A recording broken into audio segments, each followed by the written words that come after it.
நாமக்கல் மாவட்டம் ராசிபுரம் தொகுதி வாக்காளர் பெருமக்களுக்கு ஒரு அன்பான வேண்டுகோள்.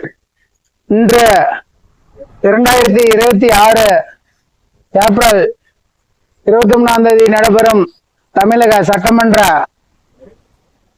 தேர்தலை முன்னிட்டு தேர்தல் நடைபெற உள்ளது. அதில் 234 தொகுதிகளிலும் தாவக சார்பாக புரட்சி தலைவர் மக்கள் தலைவர்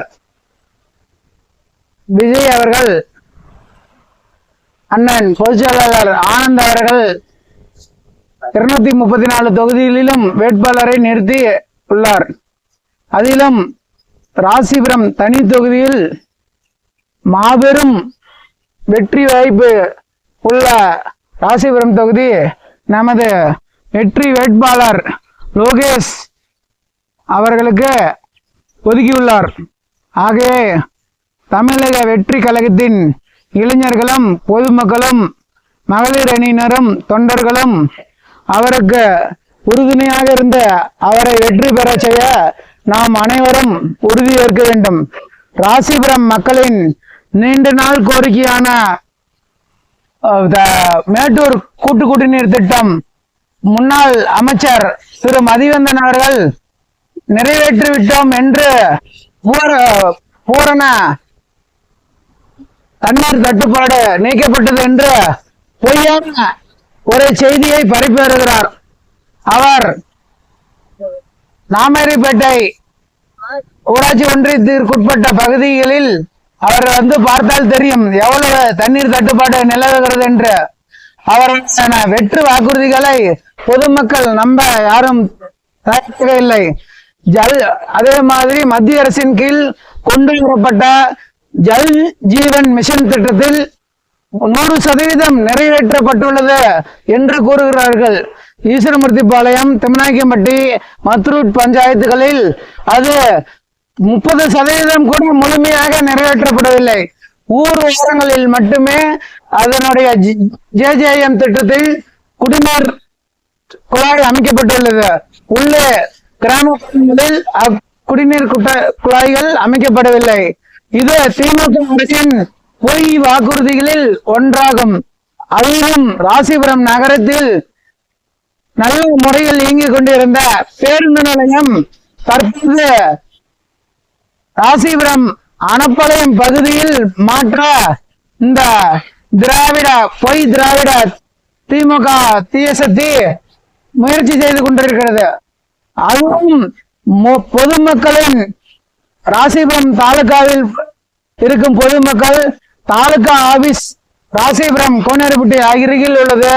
அதே மாதிரி காஞ்சி சூப்பர் மார்க்கெட், ராசிபுரம் கடை வீதி பகுதிகள் அனைத்தும் செல்ல மக்கள் ராசிபுரம் புதிய பேருந்து நிலையம் என்றால் தற்போது இங்கு வரும் பேருந்து நிலையத்தை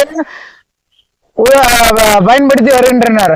இவர்கள் ஒரு தனியார் ரியல் எஸ்டேட்டிடம் திமுக அமைச்சர் மற்றும் மாவட்ட செயலாளர் ஒரு தனியார் ரியல் எஸ்டேட்டிடம் முழுமையான பணத்தை வாங்கி கொண்டு அந்த ராசிபுரம் ஏதோ தனிப்பட்ட முறையில் ஆதாயம் தேடுவதற்காக ராசிபுரம்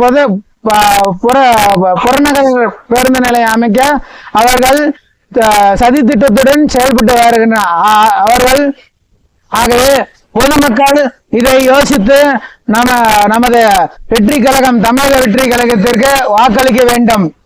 அப்படி வாக்களித்தால் ராசிபுரம் புறநகர் பேருந்து நிலையம் நமது செல்லாமல் தடுக்க பெரிய முயற்சி எடுக்கப்படும்.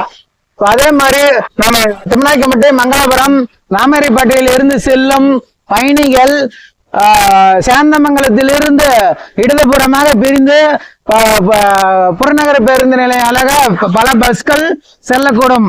ஆனால் அந்த புறநகர் பேருந்து நிலையம் சென்றால் நமக்கு 2-3 பஸ்ஸுகள் மாறி செல்ல அவல நிலை ஏற்படும். ஆகவே அந்த நமது தற்போது பேருந்து நிலையத்திற்குள் அனைத்து பஸ்களும் சென்று வந்து திரும்பவும் நம் புறநகர் பேருந்து நிலைய செல்ல வழிவகை தமிழக வெற்றி கழக தலைவர் மற்றும் வேட்பாளர் லோகேஷ் கனகராஜ் அவர்கள் சட்டமன்ற தேர்தலில் வெற்றி பெற்றால் அவர் மூலம் நம்ம செயல்படுத்தி தர முயற்சி செய்யலாம். அதே போல ஒண்டிக்கடை சோமம்பட்டி சாலை மிகவும் பழுதடைந்து காணப்படுகிறது. இந்த திமுக திராவிட தேசத்தி ஆட்சி தொடர்ந்து இந்த ஒண்டிக்கடை பகுதியை புறக்கணித்து வருகிறது. புறக்கணித்து சாலை வசதி கூட ஏற்படுத்தி தர இயலாத நிலையே உள்ளது. மங்களபுரம் பகுதியில் சாலை மிகவும் அத்தியாவசிய தேவையாக உள்ளது. நகரத்திற்குள் செல்ல கடுமையான போக்குவரத்து நெரிசல் மங்களபுரம் பகுதி ஈஸ்வரமட்டு பாளையம் பகுதியில் உள்ளது. அதற்கு புறவழி சாலை செய்ய இந்த திமுக திராவிட தேசத்தி ஆட்சி எந்த ஒரு முழு முயற்சியும் எடுக்கவில்லை.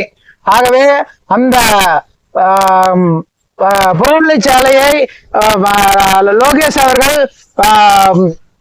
வேட்பாளராக சட்டசபை உறுப்பினராக ஆனால் நமது மக்கள் தேர்ந்தெடுத்தால் அதற்கு புறவழிச்சாலையை எடுத்து தர முழு முயற்சி முயற்சி எடுக்கப்படும். அதே போன்று நமது திம்மநாயக்கன்பட்டி பகுதியில் வாழப்பாடியிலிருந்து வரும் வாகனங்கள் திம்மநாயக்கன்பட்டி சாலையில் குறுகலான சாலையாக உள்ளது. ஆகவே திம்மநாயக்கன்பட்டியில் ஒரு உயர்மட்ட மேம்பாலம் அமைக்க இந்த திராவிட தேசத்தி திமுக ஆட்சி ஒரு துரும்பையும் கிள்ளி போடவில்லை. ஆகவே திம்மநாயக்கன்பட்டி பகுதியில் உயர்மட்ட மேம்பாலம் அமைக்க முயற்சி மேற்கொள்ள நமது சட்டமன்ற உறுப்பினர் மூலம் தமிழக வெற்றி கழகத்தின் சட்டமன்ற உறுப்பினர் மூலம் முழு முயற்சிகள் மேற்கொள்ளப்படும். அதே போன்ற இங்க வாழப்பாடியிலிருந்து நமக்கு கொல்லிமலை செல்ல பஸ் வசதிகள் ஏதும் இல்லாத நிலையே உள்ளது. ஆகவே நமது வாழப்பாடி மக்கள் சுற்றுலாத்தலமான கொல்லிமலைக்கு அதிக அளவில் சென்று வருகிறார். அவர்கள் போக்குவரத்திற்கு செல்ல கொல்லிமலைக்கு ஒரு நாளைக்கு 2 பஸ் வீதம் ஏற்பாடு செய்ய முழு முயற்சிகள் சட்டமன்ற உறுப்பினர் மூலம் எடுக்க முயற்சி செய்யப்படும்.